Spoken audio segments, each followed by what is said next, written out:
Hi friends, गुरुजी 4.0 YouTube channel में आपका बहुत बहुत स्वागत है। माय नेम इज विजेंद्र गुजर और रिसेंटली आरएस 2023 के अंदर मैंने 1115 रैंक प्राप्त की है। आज मैं पॉलिटी का एक बहुत ही अच्छा टॉपिक है जो आरपीएससी में आरएस से लेकर पीएसआई, पटवार, ग्राम सेवक, पटवारी, हर प्रतियोगी परीक्षा की दृष्टि से बहुत इंपॉर्टेंट टॉपिक है। वैसे पॉलिटी अपन कहीं से भी स्टार्ट कर सकते हैं, लेकिन अपन शुरुआत करेंगे आज बहुत ही अच्छा टॉपिक है राष्ट्रपति। हालांकि पॉलिटी स्टार्ट करते हैं संविधान सभा से। संविधान की ऐतिहासिक पृष्ठभूमि संविधान की ऐतिहासिक पृष्ठभूमि क्या रही है उससे संबंधित सभी तथ्यों को लेकर चलते हैं। लेकिन जितनी भी एग्जाम होती है उनमें 2 से 3 क्वेश्चन राष्ट्रपति से संबंधित पूछे जाते हैं। तो आज अपन इस पे विस्तृत चर्चा करेंगे और जहां तक संभव है कि इससे बाहर क्वेश्चन जाने की जीरो पॉसिबिलिटी है, तो बहुत ही डीपली पढ़ेंगे इसको। राष्ट्रपति जब भी पढ़ते हैं प्रेसिडेंट को तो भाग 5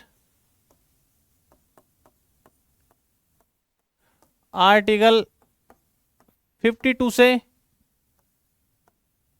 62 तक, हालांकि इसका मेंशन आगे भी है 65, 74, 79 तक इसका मेंशन है, लेकिन मोस्ट प्रोबेबल जहां से क्वेश्चन बन सकते हैं राष्ट्रपति से संबंधित हम इस पे डिस्कस करेंगे।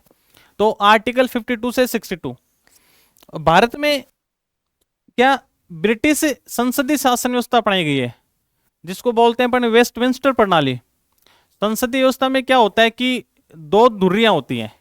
एक तरफ भारत का राष्ट्रपति होता है जो संवैधानिक प्रमुख होता है, इसके अलावा नाम मात्र के, जिसको अपन नाम मात्र का भी कह सकते हैं, और वास्तविक प्रमुख होते हैं भारत के प्राइम मिनिस्टर, जो वास्तविक प्रमुख होते हैं। तो इस संसदीय प्रणाली के अंतर्गत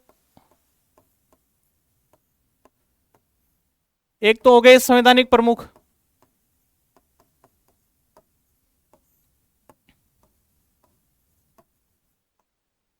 और एक वास्तविक, जिसमें भारतीय प्राइम मिनिस्टर मंत्रिपरिषद की सहायता से सरकार चलाते हैं। अब जब भी चर्चा करेंगे सबसे पहले आर्टिकल 52 लेते हैं। भारत में एक राष्ट्रपति होगा, सिर्फ इतना मेंशन कर रखा है आर्टिकल 52। कई बार काफी क्वेश्चन आते हैं जो आर्टिकल देते हैं फिर उनसे मैच करवाते हैं। तो भारत का संवैधानिक प्रमुख राष्ट्रपति होगा।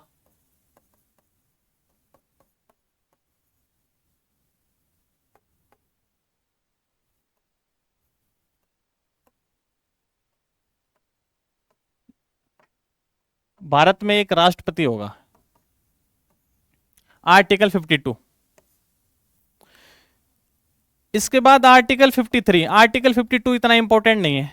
आर्टिकल 53, संघ की कार्यपालिका शक्ति राष्ट्रपति में निहित रहेगी।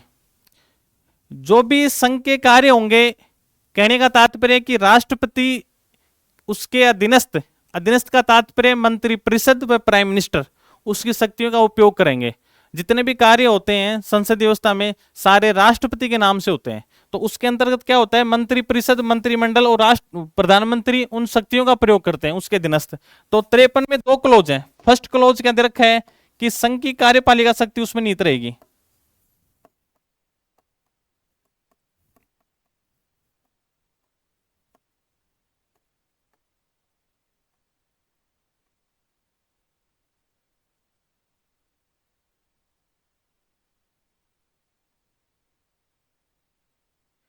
सेकंड क्लोज 53, क्योंकि डीपली पढ़ना पड़ेगा। अभी तक अपन पढ़ते थे कि आर्टिकल 53 संघ की कार्यपालिका शक्ति उसमें निहित रहेगी, लेकिन 53 में भी सेकंड क्लोज है कि राष्ट्रपति सर्वोच्च सेनाओं का कमांडर रहेगा, तीनों सेनाओं का।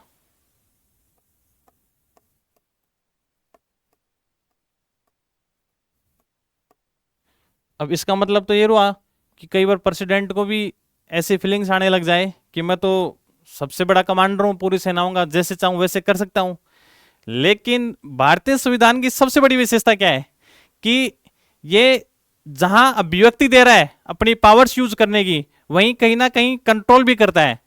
अब इसके साथ अगर अपने प्रेसिडेंट साहब अगर इस अनुच्छेद को पढ़ के और अपनी शक्तियों का मिसयूज करने लग जाएं कि सैन्य कमांडर है तीनों सेनाओं का, थल सेना हो चाहे वायुसेना हो चाहे नेवी हो, अपनी सबका कमांडर है, चाहे जो आदेश दे सकता है, लेकिन एक रिस्ट्रिक्शन लगा रखा है आर्टिकल, इसके साथ अपन देखेंगे आर्टिकल 74।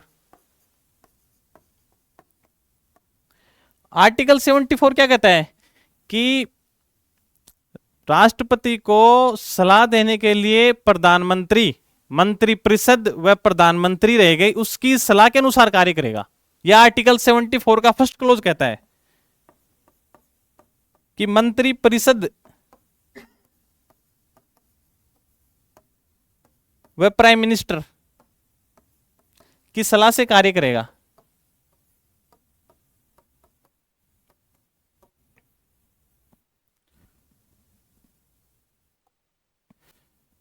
आर्टिकल 74 में भी देखा कि फर्स्ट क्लोज में क्या था कि प्राइम मिनिस्टर और मंत्रिपरिषद की सलाह से कार्य करेंगे।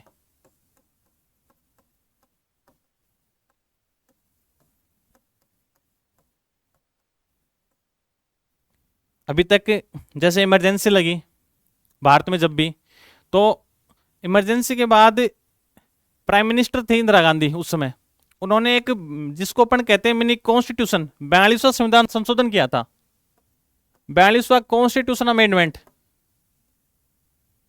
उसमें कहा था कि प्रेसिडेंट मंत्रिपरिषद की सलाह मानने के लिए बाध्य है, यह कहा था। अब राष्ट्रपति जी को पूरी तरह बांध दिया गया, मंत्रिपरिषद की सलाह के लिए सलाह मानने के लिए बाध्य है।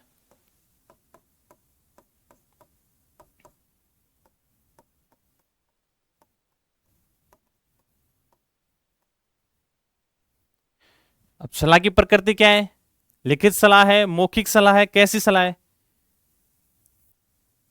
लेकिन काफी दिनों बाद जब देखा गया कि इसका संसदीय सरकारें या संघीय सरकारें इसका मिसयूज ज्यादा कर सकते हैं, उसके बाद एक 44वां कॉन्स्टिट्यूशन अमेंडमेंट और हुआ, जिसमें कहा कि ठीक है राष्ट्रपति जी को एक छूट देते हैं कि एक उसको पुनर्विचार कर सकते हैं, वो एक बार पुनर्विचार कर सकते हैं। जो सलाह बाध्य थी, मान लो मंत्रिपरिषद और प्राइम मिनिस्टर, कैबिनेट ने कोई सिफारिश कर दी, कैबिनेट ने सिफारिश भेज दी प्रेसिडेंट साहब को, अब प्रेसिडेंट साहब को मानने के लिए बाध्य थे, क्यों? क्योंकि 42 कॉन्स्टिट्यूशन अमेंडमेंट हुआ था उस समय।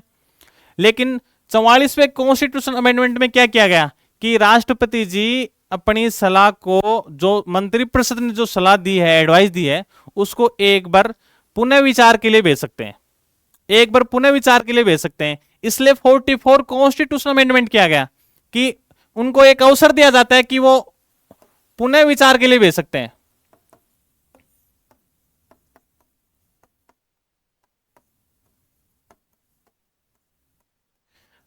अब एक तरफ अपन देखते हैं कि आर्टिकल, अभी अपन ने देखा था आर्टिकल 53 का सेकंड क्लोज, पहला क्लोज क्या था कि संघीय शक्ति राष्ट्रपति में निहित रहेगी, सेकंड क्लोज क्या था कि राष्ट्रपति सेनाओं का सर्वोच्च कमांडर रहेगा। लेकिन उसके साथ अपन को कौन सा पढ़ना पड़ेगा, आर्टिकल 74 कुछ बाध्यताएं लगाता है कि प्राइम मिनिस्टर और मंत्रिपरिषद की सलाह से राष्ट्रपति जी कार्य करेंगे। फिर 42 में क्या किया कि ये कहा गया कि मंत्रिपरिषद की सलाह मानने के लिए बाध्य है प्रेसिडेंट। लेकिन फिर 44 में क्या हुआ, 44 में क्या कि पुनः विचार के लिए वापस भेज सकते हैं एक बार। तो अभी तक अपन ने क्या क्या देखा, आर्टिकल 52, उसको समराइज करते हैं, जो भी यहां पढ़े उसको तुरंत याद कर लें, जिससे किसी भी कंपटीशन में हो चाहे दोबारा बार बार रिवाइज करेंगे। कहते हैं ना कि करत करस्त अभ्यास थे जड़मती होत सुजान, रस्सी रस्सी आवत जावत है सिल पे पड़े निशान। जिस प्रकार कुएं की मुंडेर पे जो पत्थर रहता है, बार बार अपन जल निकालते हैं उससे, तो उस रस्सी से पत्थर पे निशान पड़ जाता है। तो आप भी जब बार बार प्रयास करोगे ना, तो आजकल आरपीएससी का लेवल इतना डीपली बढ़ गया है, आरपीएससी का हो चाहे आरएसएसबी का हो, इतना डीपली हो गया है कि क्वेश्चन बिल्कुल माइनर क्वेश्चन आते हैं। तो अभी तक अपन ने पढ़ा 52 राष्ट्रपति होगा, 53 में दो क्लोज पढ़े, पहला संघीय कार्यपालिका नीत रहेगी, सेकंड सर्वोच्च सेनाओं का कमांडर। अब आता है 54 आर्टिकल 74 में अपन ने फर्स्ट क्लोज देखा है, 74 का सेकंड क्लोज और देख लो कि अब राष्ट्रपति जी को मंत्रिपरिषद ने सलाह तो दे दी, अब उस सलाह के, अगर उस सलाह पे अपन विचार करें कि सलाह की प्रकृति क्या है, क्या सलाह दी गई, कल को उस पर जुडिशरी कोई प्रश्न चिन्ह उठा दे, तो इसके लिए क्या किया गया, 74 का क्लोज नंबर 2 ये कहता है कि मंत्रिपरिषद की दी गई सलाह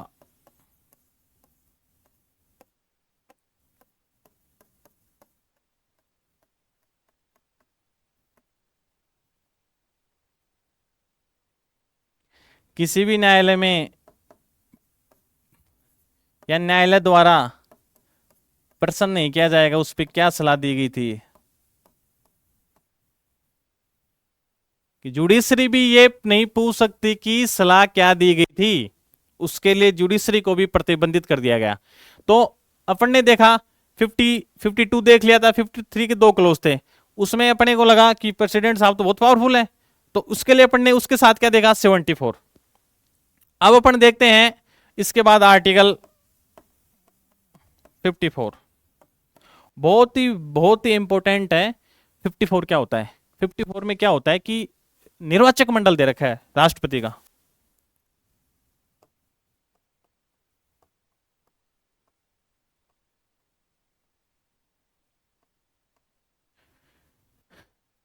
देखो दोस्तों, पढ़ने के लिए मार्केट में बहुत सारे नोट्स उपलब्ध हैं, अपने पास हर किसी के नोट्स, अच्छी अच्छी बुक्स उपलब्ध हैं, सारी बुक्स हैं। जब तक आप उसकी गहन समझ अपने मस्तिष्क में डेवलप नहीं करोगे तब तक किताबें कोप है। अगर मेरा प्रयास ये है कि आपको इन आर्टिकल के बारे में गहन समझ रहे, भाई जैसे मैं आर्टिकल बता रहा हूं, डिफाइन कर रहा हूं, आप एक एक आर्टिकल को सारी समराइज कराऊंगा मैं, बार बार जब देखोगे तो आपको अच्छी तरह से याद हो जाएंगे। इसके लिए आपको क्या करना है, बस नोट्स आपके पास उपलब्ध रहेंगे, आप तो समझो कि इसमें क्या होता है। अभी तक अपन पढ़ते थे कि आर्टिकल 54 में क्या है, निर्वाचक मंडल, इससे आगे अपन जाते नहीं थे। अब जो पेपरों का लेवल आ रहा है वो बहुत डीपली जा रहा है, निर्वाचक मंडल। अब निर्वाचक मंडल का क्या मतलब होता है कि राष्ट्रपति के चुनाव में जैसे अपने होते हैं कि सरपंच का चुनाव है, एमएलए एमपी के चुनाव है, खूब देते हैं ना भाई। अपने एमपी एमएलए के चुनाव में क्या होता है, एमपी एमएलए के चुनाव के अंदर वोट डालने जाते हैं, तो अपने क्या होता है कि 18 वर्ष से जो ज्यादा उम्र का मतदाता होता है ना, वो वोट डालता है।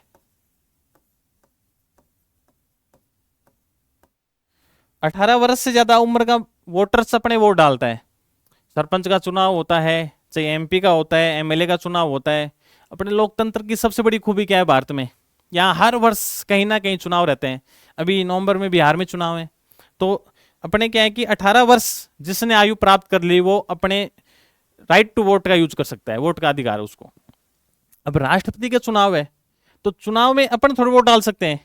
इसके लिए क्या है कि राष्ट्रपति के चुनाव के निर्वाचक मंडल में कौन कौन शामिल रहेगा, जैसे सरपंच का चुनाव है तो उस गांव की निर्वाचक सूची में पंजीकृत मतदाता वोट डालेंगे। अब प्रेसिडेंट के चुनाव में क्या होता है, अब भारतीय इसमें क्या होता है कि भारत में एक तो होती है संसद, एक होते हैं राज्य विधानमंडल।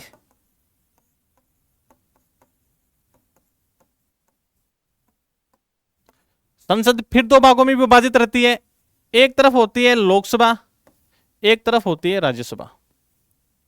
राज्य विधानमंडल भी एक तरफ तो होते हैं अपने एमएलए और एक तरफ होते हैं एमएलसी। अब निर्वाचक मंडल में कौन कौन शामिल होंगे ये देखना है। तो राष्ट्रपति के चुनाव में क्या होते हैं कि लोकसभा, राज्यसभा, विधानसभा के, यानी सभी निर्वाचित सदस्य भाग लेंगे। कारण क्या होता है, राज्यसभा में कुछ सदस्य तो होते हैं नॉमिनेटेड, मनोनीत होते हैं, और कुछ होते हैं निर्वाचित। लेकिन मनोनीत सदस्य राष्ट्रपति के चुनाव में भाग नहीं लेंगे। कारण प्राकृतिक न्याय क्या कहता है, मनोनीत कौन करता है इनको, प्रेसिडेंट करता है, राष्ट्रपति करता है। अब जिसको राष्ट्रपति नॉमिनेट कर रहा है और वही राष्ट्रपति के चुनाव में भाग लेगा तो ये तो नेचुरल जस्टिस के खिलाफ हो गया। इसलिए मनोनीत सदस्य इसमें भाग नहीं लेते हैं, निर्वाचित सदस्य भाग लेते हैं। एमएलए लेते हैं सभी विधानसभाओं के, लेकिन एमएलसी नहीं लेते। कारण भारत में लगभग 6 से 7 स्टेट में ही विधान परिषद है, तो ये तो फिर क्या समानता का व्यवहार प्रत्येक स्टेट के साथ नहीं हो पाएगा, इसलिए एमएलसी भी भाग नहीं लेते चुनाव में। तो चुनाव में कौन लेता है? लोकसभा के निर्वाचित सदस्य, राज्यसभा के निर्वाचित सदस्य और सभी विधानसभाओं के निर्वाचित सदस्य इसमें भाग लेते हैं। इसके अलावा यह बताओ आप कि यूटी कितने हैं भारत में? क्या यूटी के सदस्य भी उसके निर्वाचक मंडल में शामिल होते हैं क्या? जी बिल्कुल होते हैं। वर्तमान में 8 यूटी हैं। यूटी कितनी है? 8। अब 8 में से विधानसभा कितने में है? दिल्ली, पंडुचेरी और तीसरी विधानसभा है जे.एंड.के। 3 विधानसभा है यूटी के अंदर। अब 3 विधानसभाओं के अंदर देखा जाए तो क्या भारतीय संविधान में, बहुत ध्यान से सुनना, अगर मैं एक क्वेश्चन करता हूं कि भारतीय संविधान के अनुसार या भारत के संविधान के प्रारंभ होने के समय निम्न में से किस यूटी या किस किस यूटी को राष्ट्रपति के निर्वाचक मंडल में शामिल, या कौन सी यूटी राष्ट्रपति के निर्वाचक मंडल में शामिल थे? तो आपका ऑप्शन क्या जाएगा? आप लोग दिल्ली भी क्लिक कर दोगे अगर उस ऑप्शन में तो, लेकिन आपकी जानकारी के लिए बता देता हूं मैं, दिल्ली पंडुचेरी को 70वें संविधान संशोधन, 70वें कॉन्स्टिट्यूशन अमेंडमेंट 1992 के द्वारा दिल्ली व पंडुचेरी को शामिल किया गया था निर्वाचक सूची में, जो 1 जून 1995 को लागू हुआ था। कि जैसे आरपीएससी में काफी बार क्वेश्चन आता है कि दिल्ली पंडुचेरी का क्या, कौन से संविधान संशोधन के तहत, तो आप ध्यान रखना कि संविधान के प्रारंभ में जब संविधान लागू हुआ था उस समय किसी भी यूटी को राष्ट्रपति के निर्वाचक मंडल में शामिल होने का नहीं था। लेकिन 70वां कॉन्स्टिट्यूशन अमेंडमेंट हुआ कब? 1992 में। प्रभावी कब हुआ? 1 जून 1995 से। उसके बाद से दिल्ली व पंडुचेरी को शामिल कर लिया गया। अभी रिसेंटली जब अपने चुनाव हुए थे नए, जब श्रीमती द्रौपदी मुर्मू जब प्रेसिडेंट बनी थी, तो उस समय क्या दिल्ली, पंडुचेरी और जे.एंड.के के सदस्यों ने भाग लिया था क्या? क्योंकि उस समय जे.एंड.के की विधानसभा भंग थी, इसलिए जे.एंड.के के सदस्यों ने इस चुनाव में भाग नहीं लिया था। अब फिर एक क्वेश्चन आ रहा है कि मान लिया कि 70वें कॉन्स्टिट्यूशन अमेंडमेंट में तो दिल्ली व पंडुचेरी को तो शामिल कर दिया गया, लेकिन क्या जे.एंड.के तो अब बना, यूटी अब बना है, जे.एंड.के का नाम है क्या? तो आपको बता देता हूं मैं कि जम्मू कश्मीर जे.एंड.के पुनर्गठन अधिनियम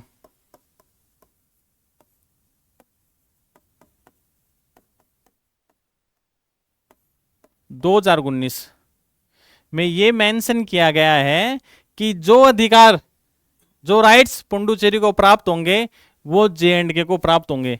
तो इसका मतलब अभी तक तो जो पिछला प्रेसिडेंट का चुनाव हुआ था उसमें जे.एंड.के की विधानसभा भंग थी, और अभी तक इसके बारे में निर्णय की स्थिति है। आगे जब कभी राष्ट्रपति का चुनाव होगा 27 में 28 में जब भी होगा तब इसमें स्थिति क्लियर होगी। बाकी इसमें जे.एंड.के पुनर्गठन अधिनियम 2019 में मेंशन किया गया है कि जो पंडुचेरी को जो राइट्स प्राप्त है चुनाव में, जैसे यूटी के कि जो प्रेसिडेंट के चुनाव में भाग लेने के, वो जे.एंड.के को प्राप्त होंगे, तो उस आधार पर जे.एंड.के भी आगे जब भी प्रेसिडेंट के चुनाव होंगे उसमें शामिल हो सकेगा। तो ये अभी तक क्लियर हुआ अपने कि निर्वाचक मंडल में क्या क्या था। दोबारा देखो, इसको समराइज करते हैं कि राष्ट्रपति का निर्वाचक मंडल में क्या क्या होता है। लोकसभा, विधानसभा और राज्यसभा के सभी निर्वाचित सदस्य भाग लेंगे, पहली बात। इसके अलावा यूटी के अंदर 3 यूटी है अपने, 3 यूटी के अंदर विधानसभा है, जे.एंड.के, दिल्ली, पंडुचेरी। लेकिन 70वें कॉन्स्टिट्यूशन अमेंडमेंट में दिल्ली व पंडुचेरी को अपने ये राइट्स दिया गया कि वो उसके चुनाव में, कौन से में? 70वें कॉन्स्टिट्यूशन अमेंडमेंट 1992। प्रभावी कब हुआ? 1995 में। जे.एंड.के पुनर्गठन अधिनियम 2019 मेंशन किया गया, उसके अंदर मेंशन है कि जो पंडुचेरी को राइट्स होंगे वो जे.एंड.के को भी ये राइट्स रहेंगे। तो अभी तक अपन ने निर्वाचक मंडल पढ़ा। हाँ, अब काफी बार एक क्वेश्चन होता है कि प्रेसिडेंट का चुनाव हो रहा है और किसी राज्य की विधानसभा का विघटन हो चुका, मान लो राजस्थान में विधानसभा अस्तित्व में नहीं है, या भाई राज्य पर राष्ट्रपति शासन लग रहा है, तो क्या राष्ट्रपति के चुनाव प्रभावित रहेंगे क्या? बिल्कुल भी नहीं रहेंगे। राष्ट्रपति के चुनाव पे कोई प्रभाव नहीं पड़ेगा कि किसी भी राज्य की विधानसभा भंग है या कुछ निर्वाचक मंडल में से कुछ सदस्य नहीं है, तो राष्ट्रपति के चुनाव पे कोई प्रभाव नहीं पड़ेगा। तो यह अपन ने बहुत अच्छे से पढ़ा है आर्टिकल 54 निर्वाचक मंडल। अब आगे पढ़ते हैं अपन आर्टिकल 55।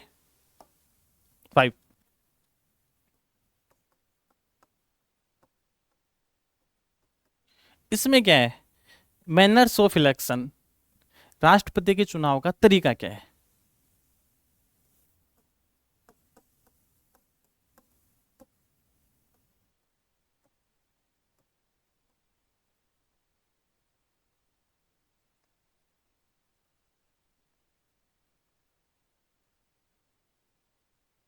अब जैसे अपने एमपी एमएलए के चुनाव में वोट डालते हैं, अपने वोट एमपी एमएलए के चुनाव होते हैं ईवीएम मशीन से,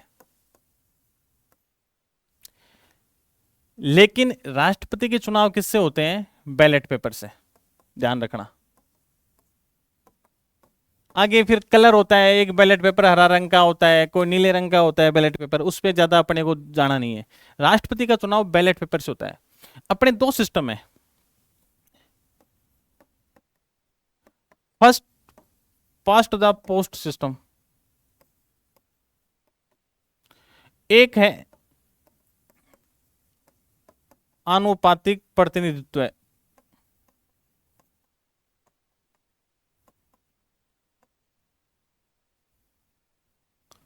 एकल संक्रमणीय।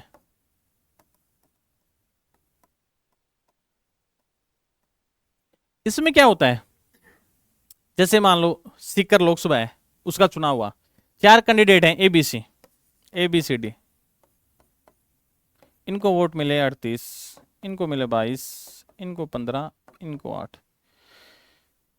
First past the post system में क्या होता है कि जिसको सर्वाधिक मत मिले वही विजेता होता है। तो इसका मतलब यह विनर कौन हो गया? ए हो गया। लेकिन आनुपातिक प्रतिनिधित्व प्रणाली में एक वोट का एक निश्चित प्रतिशत अपने को प्राप्त करना होता है। अगर ये हुआ कि मान लो प्रेसिडेंट का चुनाव है, ए बी सी, इनको आए 40, इनको 30, इनको 20, लेकिन इसमें ए विनर नहीं रहेगा, क्योंकि वोटों का एक निश्चित प्रतिशत अपने को प्राप्त करना है। अब राष्ट्रपति के चुनाव में वोटों का एक निश्चित प्रतिशत कैसे है? देखो, इसमें क्या होता है कि मान लो कुल मत है एन, टोटल मत कितने हैं एन, पद कितना है राष्ट्रपति का? पद कितना होता है? एक ही पद होता है, एक जोड़ा इसमें प्लस 1,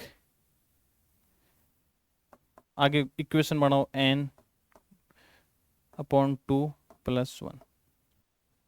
एन कोई भी नंबर होगा, मान लो किसी भी नंबर है, किसी नंबर में 2 का भाग देंगे तो उसका कितना प्रतिशत हो गया? 50% हुआ भाई।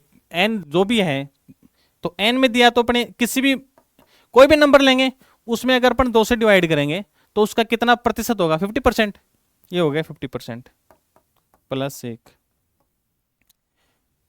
कुल मिला के निष्कर्ष ये है कि राष्ट्रपति के चुनाव में कुल वैध मतों का आपको 50% प्लस 1 प्राप्त करना आवश्यक है, तब भी आप उस चुनाव में विनर हो। 50 प्लस 1 ये राष्ट्रपति के चुनाव में। अब ये भी ठीक है कि ठीक है, अपने जितने भी हैं एमपी हैं, एमएलए हैं, विधानसभा के निर्वाचित सदस्य हैं, एमएलसी नहीं है उसमें काउंट नहीं है, तो जो जितने भी हैं 700 800 जितने भी हैं, तो इनका मत कैसे काउंट होगा? जैसे इतने हुए कि ठीक है, एक ने वोट डाला, एक एमएलए ने वोट डाला, एमपी ने डाला, सबको काउंट कर लिया, 750 हो रहे हैं। एक आइडिया बता रहा हूं मैं कि 750 हो गए। अब इसमें से 50% प्राप्त कर लिया लगभग, कि इसका 50% कितना होगा? लगभग 450। किसी ने मान लो 376 300 इतने प्राप्त कर लिए, वो विनर हो गया। अब ये बताओ आप, एक एमपी का जब इलेक्शन होता है तो लगभग 20 से 25 लाख की जनसंख्या का क्या करता है? प्रतिनिधित्व करता है वो। वहीं एक एमएलए का चुनाव होता है कि विधानसभा की जनसंख्या रहती है लगभग 2 से 4 लाख। अब क्या इसके वोट की वैल्यू और इसके वोट की वैल्यू समान रहेगी? राष्ट्रपति का चुनाव है, प्रत्यक्ष होता है। अब इसमें डायरेक्ट जनता भाग लेती नहीं है, लेकिन अपने द्वारा, जनता द्वारा चुने हुए जनप्रतिनिधि अपने वोट्स का यूज करते हैं। लेकिन क्या एक एमएलए और एक एमपी के वोट्स को अपन एक ही तरह से तोल सकते हैं? एक जहां 20 लाख की जनसंख्या को रिप्रेजेंट कर रहा है, एक 2 से 4 लाख की जनसंख्या को रिप्रेजेंट कर रहा है, तो इनकी वोट वैल्यू तो अलग अलग रहेगी। तो उस वोट वैल्यू को कैसे निकालते हैं? अब देखो, एमएलए की वोट वैल्यू, अभी अपन ने निष्कर्ष निकाला था कि कितने चाहिए, वैध मतों का 50% प्लस 1,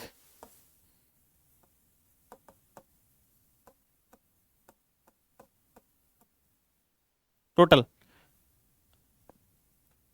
कौन सी प्रणाली से? अपन ने first past the post system देख लिया, अनुपातिक प्रतिनिधित्व प्रणाली अभी देखेंगे अपन, उसमें क्या है, तो जो राष्ट्रपति के चुनाव में काम में आती है। अब देखो एमएलए की वोट वैल्यू क्या आती है, कुल जनसंख्या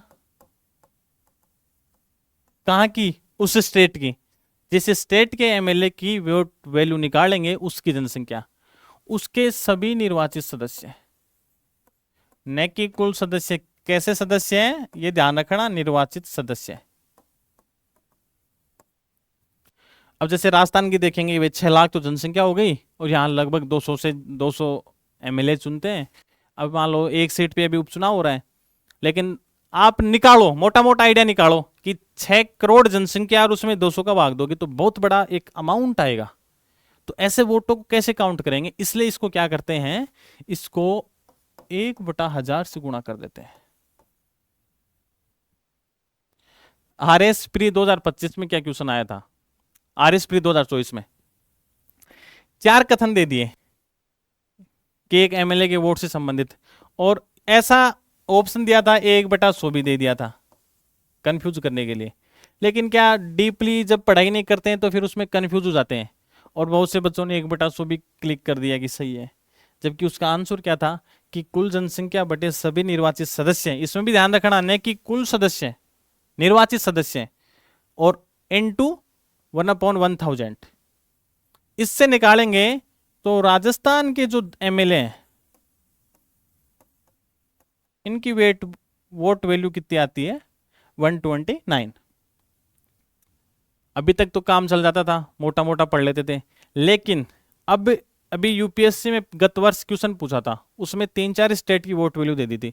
तो अपन भाई पूरे स्टेट की तो याद नहीं रख पाते, लेकिन ऐसी तो सिमिलर जिसकी है उसकी याद रखेंगे, मैक्सिमम किसकी है, मिनिमम किसकी है, तो इतना डीप तो जाना पड़ेगा। तो राजस्थान की कितनी है, 129। तो राजस्थान से मिलता जुलता कौन सा है, छत्तीसगढ़। तो छत्तीसगढ़ की भी कितनी है, 129। उत्तर प्रदेश की मैक्सिमम है 208, सिक्किम है, सिक्किम की है 7,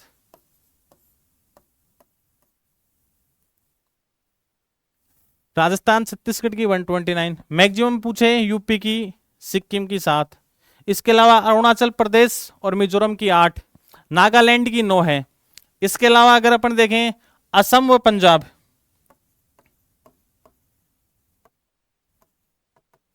इनकी 116 है, असम और पंजाब की 116 है। ऐसे कर्नाटक की है 131 है। तो मोटा मोटा 5-7 याद रखेंगे ना तो एक आइडिया लग जाएगा कि किस स्टेट की कितनी है।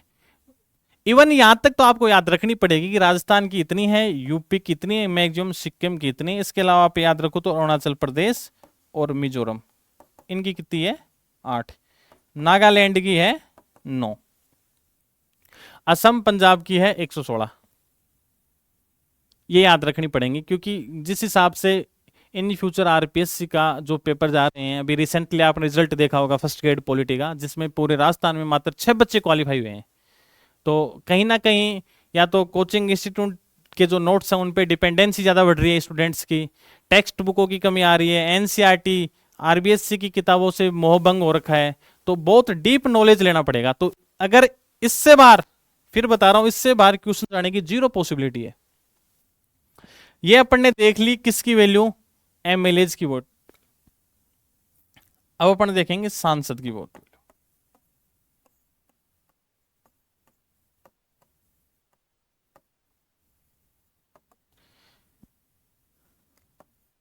कुल एमएलए के जितने भी टोटल पूरे भारत में जितने भी एमएलए के मतों का योग है ना,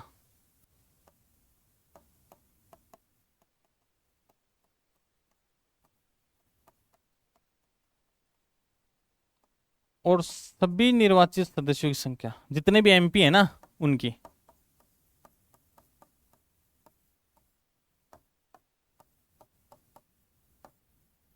उससे भाग देंगे तो सांसद की वोट वैल्यू आ जाएगी, और वो लगभग आती है 708 के आसपास। अभी जो चुनाव हुए थे उसमें, क्योंकि जम्मू कश्मीर की विधानसभा भंग थी, इसलिए उस समय उसकी वोट वैल्यू आई थी 700। कारण जे एंड के विधानसभा क्या थी, भंग थी। तो ये हो गई सांसद की वोट वैल्यू 708। एमएलए की निकाल ली, और गत चुनाव में कितनी थी इसकी, 700। उसका कारण हो गया कि विधानसभा भंग थी। अब अपन आनुपातिक प्रतिनिधित्व एकल संक्रमणीय पद्धति देख रहे थे।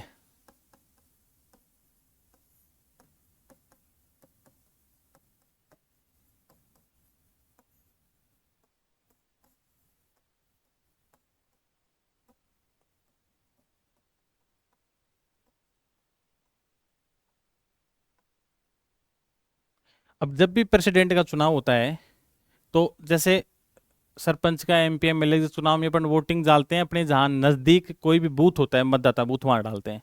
अब इनके में कहां डालेंगे, तो इनके में डालते हैं अपने जहां भी विधानसभा होती है, विधानसभा में डाल दिया। लोकसभा सदस्य है, वहां लोकसभा में डाल देते हैं। ये मतदान केंद्र होते हैं वहां के। अब मान लो ठीक है, चुनाव गर्मियों में है, कोई एमपी साहब घूमने के लिए गए लद्दाख। अब वो कहेंगे साहब जब जे एंड के विधानसभा में चुनाव, यहाँ पे भी वोट डाल सकता हूँ क्या मैं? भाई मेरे को राजस्थान का कोई एमपी या एमएलए घूमने गया है लद्दाख, तो फिर बिल्कुल डाल सकता है, लेकिन उसके लिए एक कंडीशन है कि 10 दिन की पूर्व सूचना पे। अगर बाहर किसी दूसरी विधानसभा में डालोगे तो आपको 10 दिन पूर्व सूचना देनी पड़ेगी। सूचना किसको दोगे? एमपी एमएलए के चुनाव में एआरओ आरओ लगते हैं, जैसे यहाँ एसटीएम होता है, सहायक निर्वाचक रजिस्ट्रेशन पदाधिकारी होता है। इनके चुनाव कौन करवाता है? तो ध्यान रखना, इनका रिटर्निंग ऑफिसर होता है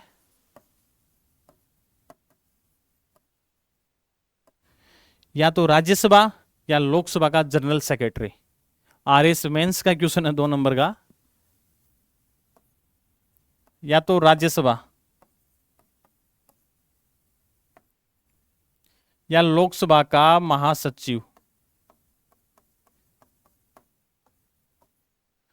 चुनाव ईसीआई कराता है, इलेक्शन कमीशन ऑफ इंडिया। तो इनको नियुक्त कौन करता है? या तो ईसीआई नियुक्त करता है, या तो राज्यसभा के जनरल सेक्रेटरी को या लोकसभा के जनरल सेक्रेटरी को। वो इसके क्या होते हैं? निर्वाचन पदाधिकारी होते हैं, वो इसका चुनाव कराते हैं। इनमें वो डलते हैं। यहाँ पे गुप्त मतदान होता है। राष्ट्रपति का चुनाव किससे होता है? गुप्त मतदान होता है, बिल्कुल गुप्त मतदान होता है। न कोई पार्टी व्हिप जारी कर सकती, कोई भी पार्टी व्हिप भी जारी नहीं कर सकती इस दौरान। व्हिप क्या होता है? जैसे प्रत्येक पार्टी के सदस्यों को अनुशासन अनुशासन के मामले को देखने के लिए एक मुख्य सचेतक का पद होता है, वो लगाते हैं। वो सदस्यों के आचरण, चलन, कार्य व्यवहार की जांच करता है। व्हिप जारी कर दिया किसी पार्टी ने, तो व्हिप का उल्लंघन भी दल बदल कानून का उल्लंघन टाइप हो जाता है, कि उसमें उस सदस्य की सदस्यता भी जा सकती है। अगर उसने उस राजनीतिक पार्टी के मुख्य सचेतक द्वारा जारी व्हिप का उल्लंघन किया है तो उसके खिलाफ कार्रवाई की जा सकती है। इसमें कोई व्हिप जारी नहीं हो सकता। अब राष्ट्रपति का चुनाव है, जैसे अपने एमपी एमएलए के चुनाव, सब अभ्यर्थी की स्वतंत्रता है। तो कोई भी गांव का आदमी सोचे यार ठीक है, मेरी भी पर्सनलिटी बन जाए थोड़ी सी, मैं भी राष्ट्रपति का चुनाव लड़ लेता हूँ, कहाँ दिक्कत है? तो ऐसे तो हर आम आदमी लड़ ले, और फिर उसमें बता दें कि ठीक है मेरे दादा ने राष्ट्रपति का चुनाव लड़ा था। भाई आपको क्या है, आपने एमपी एमएलए लड़ा है, मेरे दादा ने राष्ट्रपति का चुनाव लड़ा था, मेरे पिताजी ने भी लड़ा था राष्ट्रपति का चुनाव, और आगामी चुनाव जब मैं इस उम्र का हो जाऊंगा तो मैं भी लड़ूंगा। तो ऐसे तो फिर बैलेंस नहीं बैठ पाई। इसलिए राष्ट्रपति के चुनाव के लिए कम से कम 50 प्रस्तावक और 50 अनुमोदक होने चाहिए।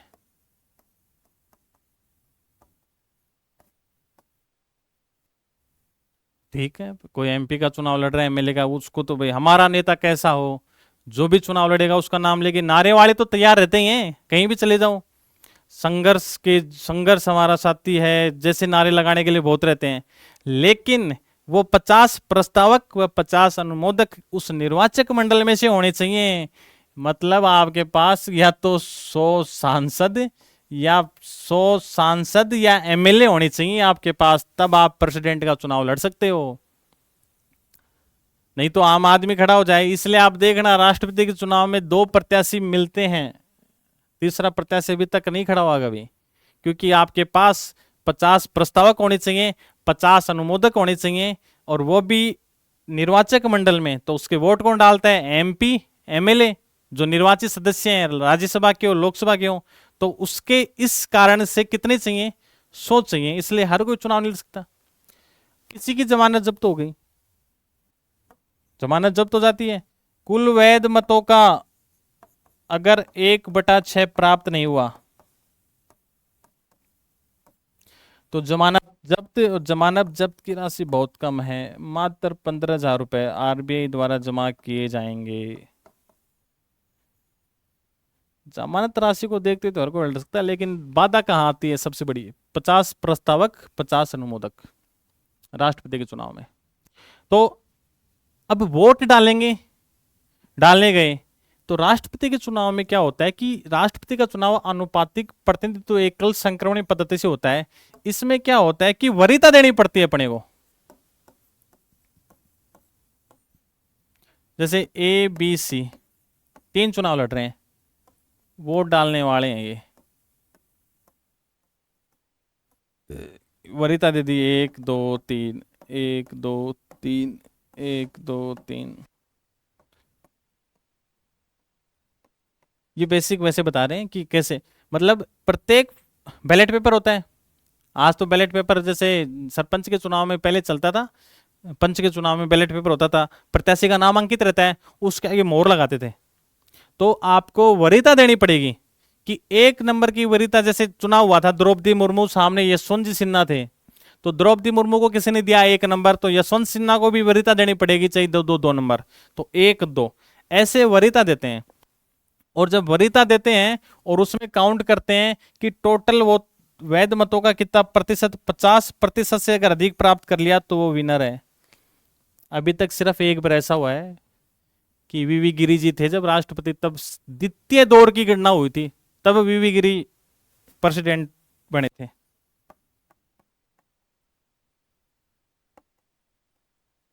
अभी तक सिर्फ एक बार हुआ है कि द्वितीय दौर की मतगणना हुई थी। और जब इसमें क्या होता है कि द्वितीय दौर में जो अंतिम रहता है ना, उसके वोट को रद्द कर देते हैं। इसके बाद इसकी वरीयता देखते हैं, इसकी वरीयता किसको दी गई है, इसकी वरीयता इसको दी गई सेकंड टाइम, फिर उस हिसाब से करते हैं। इतना डीपली अपने को नहीं जाना कि उनकी वरीयता कैसे चेंज करते हैं। इतना याद रखना कि 50% प्लस 1, इसके अलावा अभी तक सिर्फ द्वितीय दौर की मतगणना एक बार हुई थी जिसमें वीवी गिरी साहब राष्ट्रपति बने थे। तो ये अपन ने इसको आर्टिकल 55 पढ़ा कि मैनर्स ऑफ इलेक्शन क्या है प्रेसिडेंट के चुनाव का।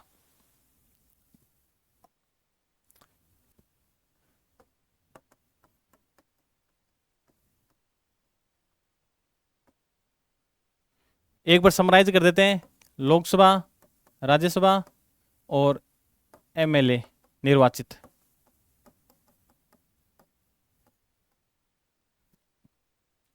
इसके अलावा लोकसभा, राज्यसभा, एमएलए निर्वाचित जितने भी हैं,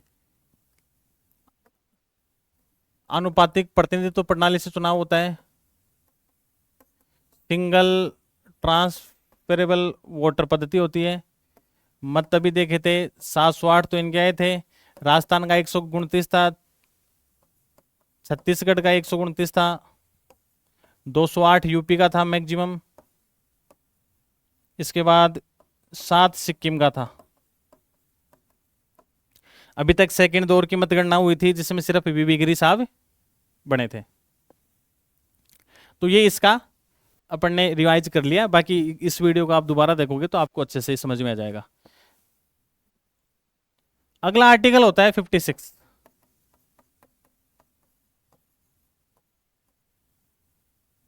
आर्टिकल 56 निर्वाचन हो गया। आर्टिकल 56 में क्या होता है कि राष्ट्रपति के चुनाव की पदावधि होती है कि पदावधि कितने वर्ष की होती है। पदावधि होती है 5 साल की।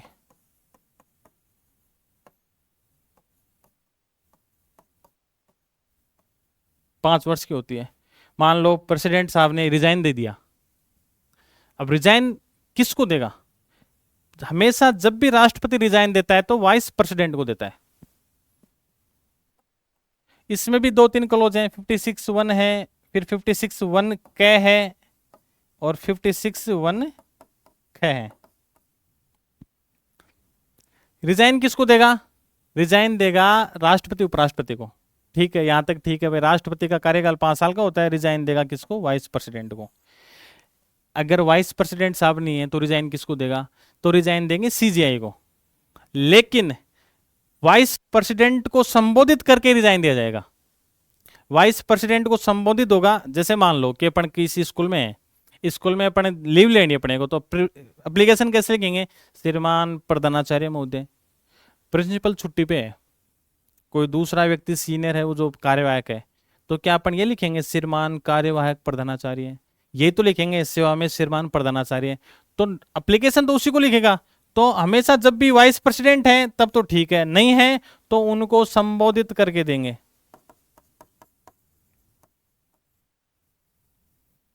अब 56 फर्स्ट ख में मेरे हिसाब से पूरा ध्यान नहीं आ रहा मेरे को कि संविधान का अतिक्रमण करने पर, अगर आपने संविधान का अतिक्रमण कर लिया तो उसके बाद आपके खिलाफ महाभियोग कार्रवाई शुरू हो सकती है।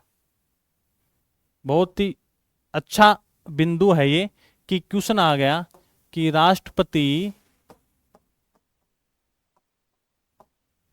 पर महाअभियोग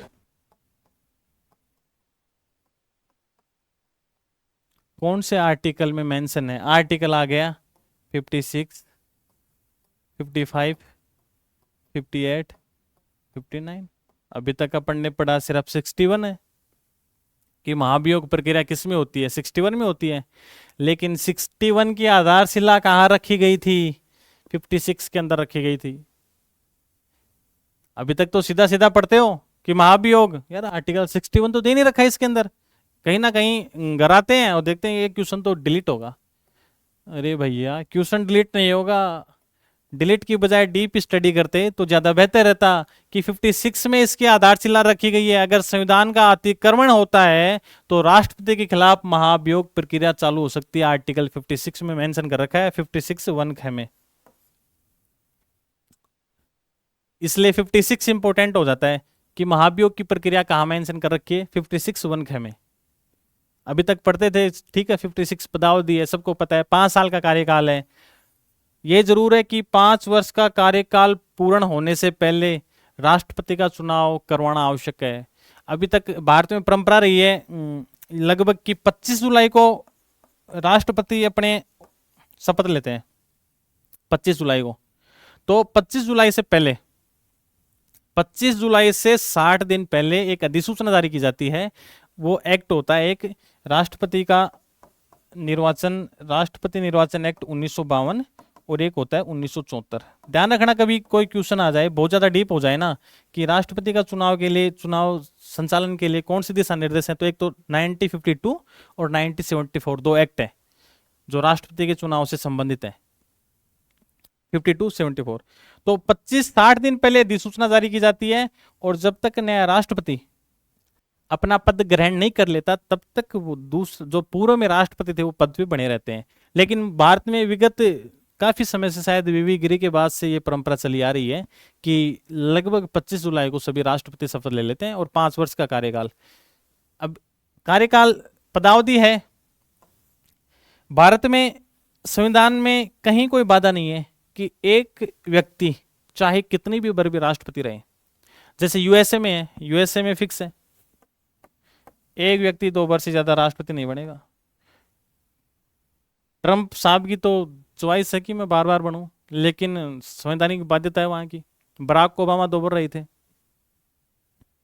पहले चाइना में भी था, चाइना में भी था, लेकिन शायद 2018 में संशोधन कर दिया। मैक्सिको है, मैक्सिको में एक व्यक्ति सिर्फ एक बार प्रेसिडेंट बन सकता है, वहां कार्यकाल जरूर थोड़ा 6 वर्ष का है मैक्सिको में। रशिया में व्लादिमीर पुतिन है, वहां भी था, उन्होंने भी संशोधन कर दिया कि 2036 तक बने रह सकते हैं, कोई इशू नहीं है। लेकिन भारत में अभी तक सिर्फ डॉक्टर राजेंद्र प्रसाद थे जो शुरुआती चरण में 2 बार प्रेसिडेंट रहे थे, इसके बाद सभी व्यक्ति एक एक बार रहे हैं। तो आर्टिकल 56 पदावधि इंपॉर्टेंट कहाँ है वो मैंने बता दिया आपको। 56(1) है कि संविधान का अतिक्रमण करने पर। इसके अलावा यह भी आ सकता है कि अगर उपराष्ट्रपति का पद खाली है तो भारत का राष्ट्रपति किसको संबोधित करके अपना रिजाइन लिखेगा। तो आपको ध्यान रखना है, चाहे पद खाली हो तो भी वाइस प्रेसिडेंट को ही संबोधित करके और अपना रिजाइन देगा। रिजाइन जरूर सीजीआई को देगा। तो आर्टिकल 56 में इतना ही।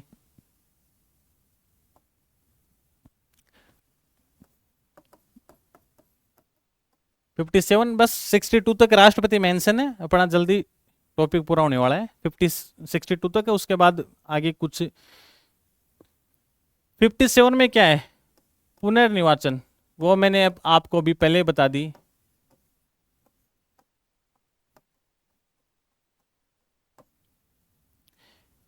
कि इसमें कुछ खास है नहीं कि भारत में एक व्यक्ति चाहे कितनी भी राष्ट्रपति बने, संविधान में ऐसा कहीं कोई मेंशन नहीं है, न कोई बाध्यता है। ये बताया था यूएसए में 2 बार है, मैक्सिको में वंस 1 बार है। तो आर्टिकल 57 में बस इतना है पुनर्निर्वाचन की पात्रता। आर्टिकल 58 इसमें है क्वालिफिकेशन, राष्ट्रपति पद के लिए क्या क्या योग्यता होनी चाहिए। आर्टिकल 58 और आर्टिकल 59 थोड़ा दिक्कत करते हैं। इसमें है कंडीशन, शर्तें, और इसमें है क्वालिफिकेशन। जैसे कोई पोस्ट, कोई विज्ञप्ति, जैसे आरएस की भर्ती आ रही है, तो उस भर्ती से आने से पहले आपकी क्या क्या योग्यताएं होनी चाहिए। कि आपको स्नातक होना चाहिए, आपको देवनागरी लिपि में लिखना आना चाहिए, पढ़ना आना चाहिए, ये क्या हो गई योग्यताएं। लेकिन जब आपने कोई सर्विस ज्वाइन कर ली तो उसके साथ आपकी कंडीशन जुड़ेंगी कि आपको आरएसआर रूल्स की फॉलो करना पड़ेगा। अगर आप राजस्थान में सर्विस करते हो उन रूल्स को फॉलो करना पड़ेगा। तो वैसे ही है आर्टिकल 58, बहुत कंफ्यूज करता है काफी बार। और 4 कथन आते हैं आरएस प्री में, तो बहुत बार क्वेश्चन पूछा गया है और बच्चे इसमें बहुत कंफ्यूज रहते हैं। तो आप इसको थोड़ा सा ध्यान से देखना, क्या क्या क्वालिफिकेशन होनी चाहिए। पहली क्वालिफिकेशन सबको पता है, भारत का राष्ट्रपति का चुनाव लड़ रहा है तो भारत का नागरिक तो होना चाहिए। ऐसे थोड़ी किसी भी देश को लड़ा दोगे, भारत का नागरिक। अब जब सिटीजनशिप यहाँ की है तो एक निश्चित आयु भी प्राप्त होनी चाहिए। जैसे अपने एमएलए का चुनाव है, एक एज दे रखी है कि 25 साल का व्यक्ति चुनाव लड़ सकता है। सरकारी नौकरी के लिए भी आपको क्वालिफिकेशन चाहिए, तो एक एज दे रखी है आपकी, एज 21 होनी चाहिए। तो ऐसे ही राष्ट्रपति जी के लिए आपको 35 एज होनी चाहिए।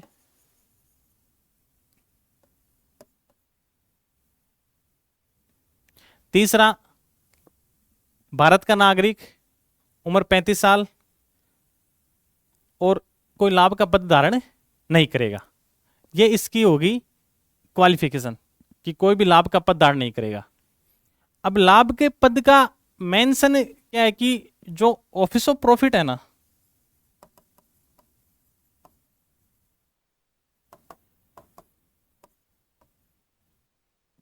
ऑफिस ऑफ प्रॉफिट क्या है, भारतीय संविधान में कहीं मेंशन नहीं है डायरेक्ट कि लाभ का पद क्या है, कहीं पे भी मेंशन नहीं है। लेकिन कहीं कहीं अपने को आर्टिकल आप देखोगे 102 और 191, इनमें आपको मिलेगा कि कोई भी विधानसभा सदस्य, कोई भी लोकसभा सदस्य या राज्यसभा का सदस्य किसी भी ऐसे पद पे काबिज नहीं होगा जहां से उसको वित्तीय लाभ मिलता हो। अपने सीधी सीधी मोटी मोटी भाषा देखें कि मान लो मैं कहीं का एमएलए हूं, एमपी हूं, और मैं अगर किसी कंपनी का मैनेजिंग डायरेक्टर बन के बैठा हूं जहां से मेरे को वित्तीय लाभ मिल रहे हैं, तो लेकिन उस लाभ के पद के अंदर कौन कौन शामिल नहीं होगा। एक तो राष्ट्रपति, राष्ट्रपति शामिल नहीं होगा, संघीय सरकार के मंत्री, चाहे वो राज्य सरकार के हो, एक राज्यपाल, इनको लाभ के पद से विमुक्त माना गया है कि ये लाभ के पद के अंदर नहीं माने जाएंगे। 58 में क्वालिफिकेशन है भारत का नागरिक 35 साल लाभ का पदधारक नहीं होना चाहिए। 58 में भी शायद 2 क्लोज दे रखे हैं, लेकिन बस आपको ये अहर्ताएं ध्यान रखनी है कि 51 में क्या क्या है 58 के अंदर कि भारत का नागरिक 35 साल, क्योंकि इसमें कोलैप्स क्या होता है कि एक तो 59 शर्तें और अहर्ताएं ये आपस में कंफ्यूज करती हैं कि इसमें ये क्या है। तो ये हो गया 3 में, हो गया लाभ का पद नहीं होना चाहिए। अब 58 में close number second, close number second क्या है?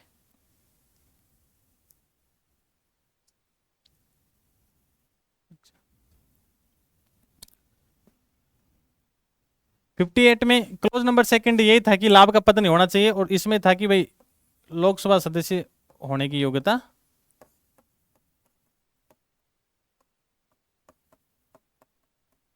रखता हो। तो ये अपना हो गया 58। 59 भी इधर देख लो, इसमें शर्तें क्या क्या है। अब राष्ट्रपति जो बनेगा तो उसका पेमेंट रहेगा 5 लाख। 58 की पहली 59 की पहली शर्त क्या है कि जब भी राष्ट्रपति बनेगा, अगर वो किसी लोकसभा, राज्यसभा, विधानसभा का सदस्य है तो सदस्य के पद पे नहीं रहेगा, यानी एमपी या एमएलए के पद को रिक्त माना जाएगा अगर जिस दिन वो राष्ट्रपति बन गया। कोई एमपी है या कोई एमएलए है, अगर वो प्रेसिडेंट बन गया, अब एक साथ दो दो जगह तो रह नहीं सकता, एमपी है एमएलए है, प्रेसिडेंट के चुनाव में खड़ा हुआ तो उसी दिन से जिस दिन उसने राष्ट्रपति पद पे उसका चुनाव हो गया तो वो इस पद को एमपी एमएलए का पद उसका रिक्त माना जाएगा। पहली शर्त। जैसे आरएसआर रूल में जो नियम है कि राज्य सरकार का कोई भी कर्मचारी एक साथ 2 शादियां नहीं कर सकता, उसको नौकरी से बर्खास्त कर सकते हैं। आरएसआर रूल में ये उसके लिए कंडीशन हो गई, नौकरी कर रहा है तो। वैसे ही जैसे ही पद पे नियुक्त होगा एमपी एमएलए नहीं रह सकता। दूसरी,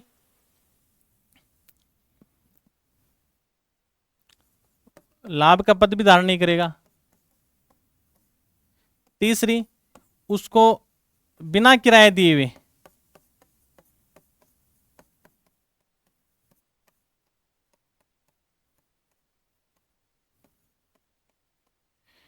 रेजिडेंस, वेतन भत्ते, परिलब्धियां, उसको पहली हो गई कि विधानमंडल का सदस्य नहीं होगा, दूसरी लाभ का पद, तीसरी बिना किराए दिए हुए वो रेजिडेंस का उपयोग करेगा, वेतन भत्ते भी शशिधिकार उपयोग करेगा। चौथी,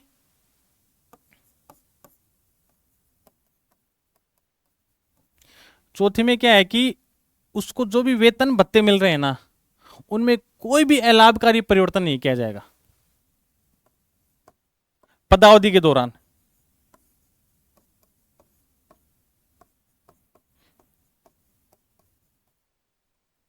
कोई भी अलाभकारी परिवर्तन नहीं किया जाएगा उसकी पदावधि के दौरान। ये 4 शर्तें मोटी मोटी हैं कि एमपी एमएलए के जैसे विधानमंडल का सदस्य वो पद रिक्त होगा, लाभ का पद धारण नहीं करेगा, बिना किराए दिए निवास वेतन लब्धियां रहेगा, और उसकी पदावधि के दौरान उसके वेतन भत्तों में कोई भी अलाभकारी परिवर्तन नहीं किया जाएगा। लेकिन बस थोड़ा सा इंपॉर्टेंस इसलिए है कि ये आपस में एक दूसरे में वो हो जाती हैं, कोलैप्स कर जाती हैं कि क्वालिफिकेशन क्या है, कंडीशन क्या है। तो थोड़ा सा ध्यान रखना, भारत का नागरिक 35 साल, लोकसभा सदस्य होने की योग्यता, और इसका सेकंड क्लोज क्या है कि लाभ के पद पे ऑफिस ऑफ प्रॉफिट वो नहीं रहेगा। इसमें 4 शर्तें जो बता दी, एमपी एमएलए, लाभ का पद बिना किराए दिए हुए, और अलाभकारी परिवर्तन। लाभ का पद 58 में भी आ रहा है, 59 में भी आ रहा है। इसके बाद आता है आर्टिकल 59 6। कुछ नहीं, इसमें राष्ट्रपति के पद की शपथ है। मोटा मोटा क्या ध्यान रखना है कि जैसे मैं गीता की शपथ लेता हूं, फिल्में देखते हैं ना अपन काफी, कोर्ट में मैं गीता की शपथ लेता हूं, मैं संविधान की शपथ लेता हूं, लेकिन भारत का राष्ट्रपति सिर्फ शपथ लेता है, किसकी लेता है? ईश्वर की शपथ लेता है। ये बेसिक बातें हैं, ऐसी बातें पूछता है लेक्चरर। फर्स्ट ग्रेड में क्वेश्चन आया था कि भारत की प्रस्तावना में भारत शब्द कितनी बार है, बताओ कौन ध्यान से पढ़ता है? हर किताब के पहले पेज पे, पीछे वाले पेज पे संविधान की प्रस्तावना लिखी रहती है। सेम ये बात है कि आ गया कि भारत का राष्ट्रपति निम्न में से किस आधार पर शपथ लेता है? संविधान की लेता है, ईश्वर की लेता है, गीता की लेता है, सत्यनिष्ठा की लेता है, किसकी लेता है? तो भारत का राष्ट्रपति लेता है, मैं ईश्वर की शपथ लेता हूं, मैं सत्यनिष्ठा से भारत के संविधान, भारत के राष्ट्रपति के कर्तव्यों का पालन करूंगा। इसके अलावा इसमें 3 शब्द और आते हैं, उनको ध्यान रखना। संरक्षण,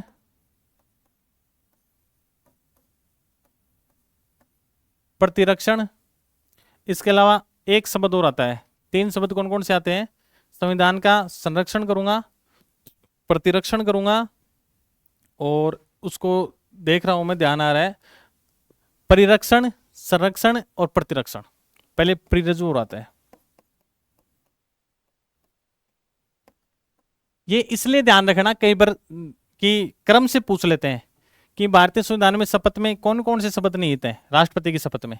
परिरक्षण, संरक्षण, प्रतिरक्षण, बाकी और कोई इंपॉर्टेंस नहीं इसका खास है। ये आर्टिकल 60। अब आता है आर्टिकल 61, महाभियोग। 5 नंबर का क्वेश्चन आया था आरएस मेंस के अंदर 2021 में, राष्ट्रपति पर महाभियोग की प्रक्रिया समझाइए। अब आप एक चीज देखो, महाभियोग तो कब चलाएंगे? जब 56 में अपन ने बात की थी कि संविधान का अतिक्रमण करेगा तब।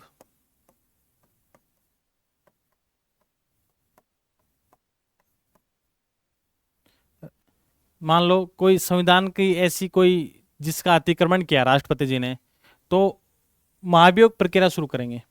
महाभियोग प्रक्रिया संसद के किसी भी सदन में कर सकते हैं, ध्यान रखना इसको, संसद के किसी भी सदन में।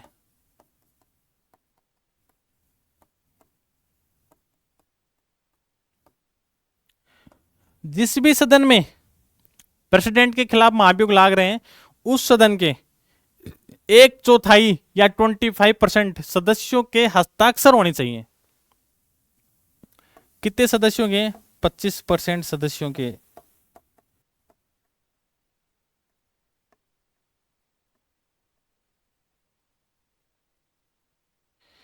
कहते ना भारतीय संविधान लचीला है, कोमल है, कठोर है, इन सब का मिश्रण है।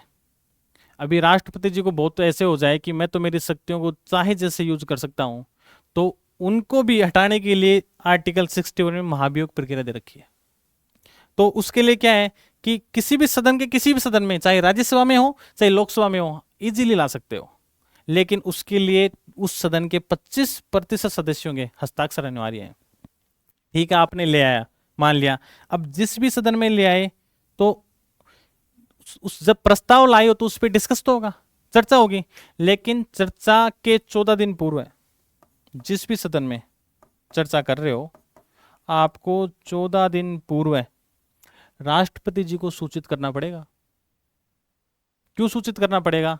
कि महाभियोग प्रस्ताव पे डिस्कस करने से पहले सूचित करोगे कि या तो वो खुद आए या उनका कोई प्रतिनिधि आकर अपना पक्ष रखें, भाई कि मेरी गलती क्या है जो आप मेरे खिलाफ महाभियोग लाग रहे हो। भाई अपने भारतीय कानून में क्या है, न्याय क्या कहता है, चाहे आप हाई कोर्ट जाओ, सुप्रीम कोर्ट जाओ, अगर कोई आरोपी भी है तो उसको भी उसका पक्ष मिलता है, उसको भी अपने पक्ष रखने का अवसर मिलता है, एक अपॉर्चुनिटी मिलती है, उसको वकील उपलब्ध कराते हैं, लॉयर उपलब्ध करवाते हैं कि वो उसका पक्ष अच्छे से रख सके, उसको भी अपनी बेगुनाह साबित करने का अवसर मिले। तो उसी प्रकार राष्ट्रपति जी को 14 दिन पूर्व सूचित करेंगे। एक सदन में प्रस्ताव लाया, दूसरे सदन में, लेकिन ध्यान रखना दोनों सदनों में प्रस्ताव है ना कुल सदस्य संख्या के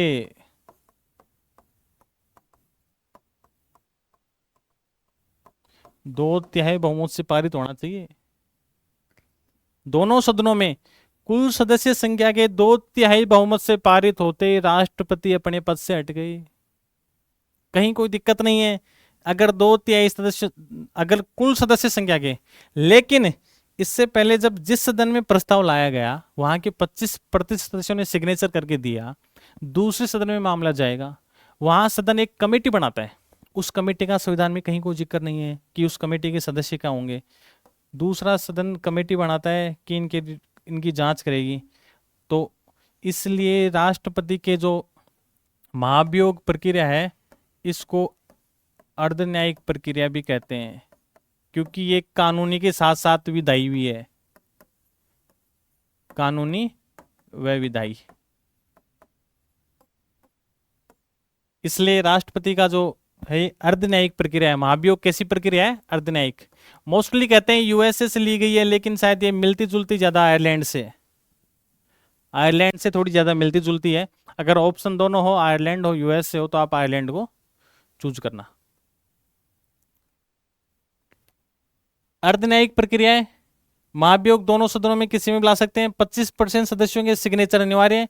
14 दिन पूर्व प्रेसिडेंट साहब को सूचना देंगे कि वो या उसका कोई प्रतिनिधि आकर अपना पक्ष रखे। दूसरा सदन कमेटी बनाएगा, वो उसके आरोपों की जांच करेगा। दोनों सदनों से 2/3 बहुमत से कुल सदस्य संख्या के 2/3 बहुमत से पारित होते ही राष्ट्रपति जी अपना पद छोड़ देंगे।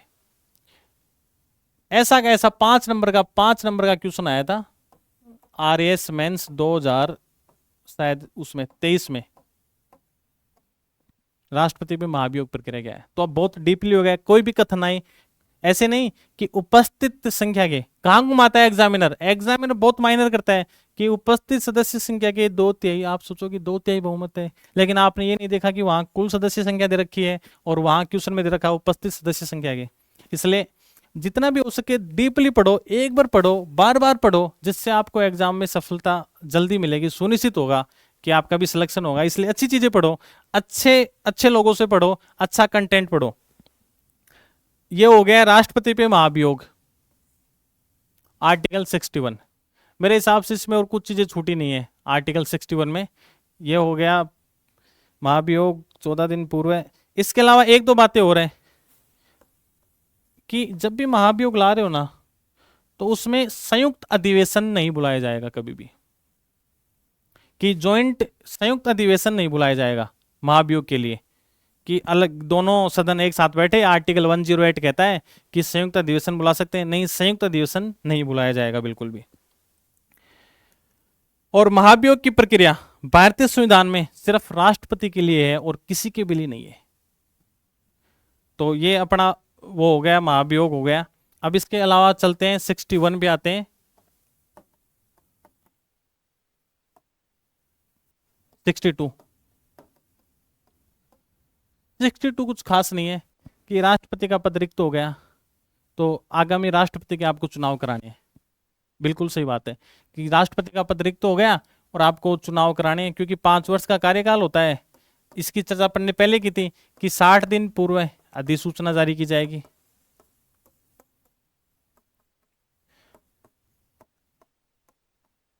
इलेक्शन कमीशन ऑफ इंडिया इस बात का वेट नहीं करेगा कि 25 जुलाई को कार्यकाल पूरा होगा उसके बाद मैं अधिसूचना जारी करूं। 60 दिन पूर्व तैयारी में लग जाते हैं चुनाव से कि भाई 25 जुलाई को शपथ लेंगे। एक परंपरा है, मैं कोई फिक्स डेट नहीं बता रहा, अभी तक परंपरा आ रही है 20-25 सालों से। तो उससे 60 दिन पहले अधिसूचना जारी होती है। मैंने बताया था राष्ट्रपति के इलेक्शन के लिए 2 एक्ट अपने 1952 और 1974। तो अधिसूचना जारी की जाती है। और अगर आकस्मिक रूप से कोई पद रिक्त हो गया, आकस्मिक रूप से कैसे होता है, या तो निधन हो गया या इस्तीफा दे दिया, तो इस वजह से अगर कोई पद रिक्त होता है या महाभियोग द्वारा हटा दिया गया, तो इसके लिए वही प्रोसीजर है। और मान लो किसी की डेथ हो गई और राष्ट्रपति का दोबारा चुनाव हुआ, वो राष्ट्रपति शेष अवधि के लिए नहीं बनेगा, पूरे 5 वर्ष के कार्यकाल के लिए बनेगा। अभी तक पद पे रहते हुए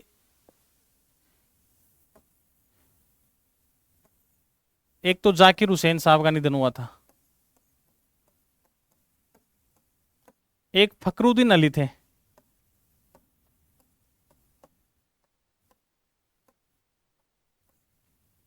जाकिर हुसैन साहब का निधन हुआ पद पे रहते हुए।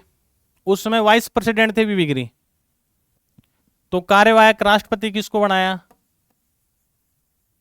वीवी गिरी जी को कार्यवाहक बना दिया। अब दोबारा फिर भाई निधन हो गया तो राष्ट्रपति का चुनाव करवाना आवश्यक है। जब चुनाव करवाए तो वीवी गिरी जी साहब राष्ट्रपति पद के उम्मीदवार हो गए। जब उम्मीदवार हो गए तो वाइस प्रेसिडेंट से तो रिजाइन देंगे। अब जब रिजाइन दे दिया वाइस प्रेसिडेंट से, तो राष्ट्रपति भी कोई नहीं रहा, वाइस प्रेसिडेंट का पद भी खाली हो गया। तब क्या करें, तब अपने CGI थे एक मोहम्मद हिदायतुल्लाह, उनको कार्यवाहक राष्ट्रपति बनाया गया। फिर जब फखरुद्दीन अली अहमद का निधन हुआ तो शायद अपने उस समय वाइस प्रेसिडेंट थे बीडी जत्ती साहब,